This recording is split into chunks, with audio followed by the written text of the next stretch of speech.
looking, Prime Minister, at the 2010 investment heat map and putting Kenya's potential in the spotlight specifically, what do you see as the main sectors offering up opportunity for investors right now? We have tried over the last 2 years to try to improve investment climate in the country, to deal with 5 major impediments that have been scaring away investors in the country, which is 1, infrastructure, 2, the bureaucracy, 3, insecurity, 4, the corruption in the country.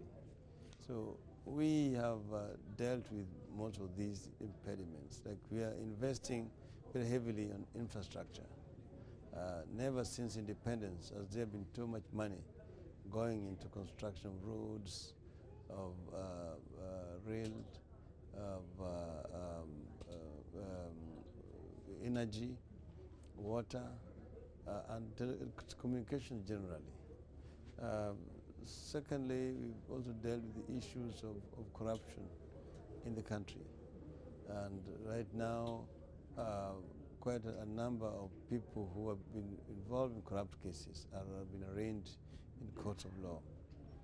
We are investing very heavily in energy so that we can reduce the cost of energy in the country.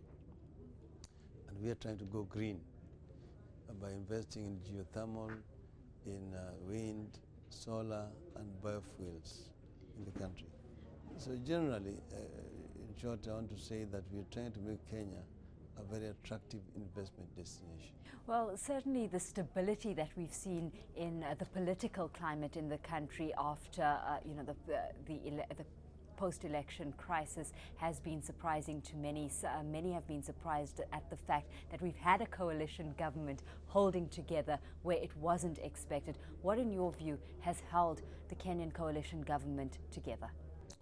I would say it is the maturity of the players, of the Kenyan politicians, which has made it possible for this coalition government to succeed. As you know, it was the first of its kind on the continent.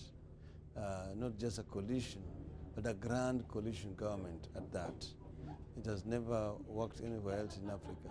We were very determined when we went into this arrangement, looking at the background against which it was done, the crisis, the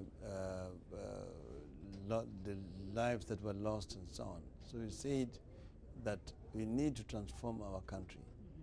And then it must be a question of give and take. It was an experiment.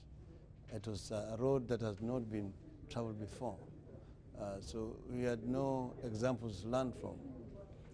But as we were moving on, we found our ways here and there and found our balance. Well, part of this transition, we've got the amendments to the changes in the Constitution really, being heavily cast in the spotlight. What are these changes in aid of? They are meant to improve governance in the country. As you know, we had tried to get a new constitution, which actually was scuttled because of several amendments introduced the last time in 2005. So we were wise after the act, in the sense that we've come up with a committee of experts, including foreign experts, to advise on the constitutional structure. There were discussions on it, and eventually there was a kind of a consensus. We've agreed, for example, to move away from a hybrid system that we've had since independence to a purely presidential system of government in the country. That is in this draft constitution. We come up with 2 houses of parliament, the Senate and the lower house. We've come up with a devolved system of government, the central government and the counties government. Then we have come up with devolved resources. We come up with what we call Revenue Commission, which is not there, which will ensure that resources are equitably distributed countrywide. So these are some of the changes that we're seeing encouraging investment into Kenya right now. Along with that, privatization has been on the cards in Kenya in a very big way. Talk us through how you see this measure specifically enhancing the investment appeal and driving the country's growth agenda. Well, first, these changes here are going to enable us to mobilize resources, both human and natural, in the country. It's going to help us to deal with poverty in the country. There's going to be more money circulating in the rural economy.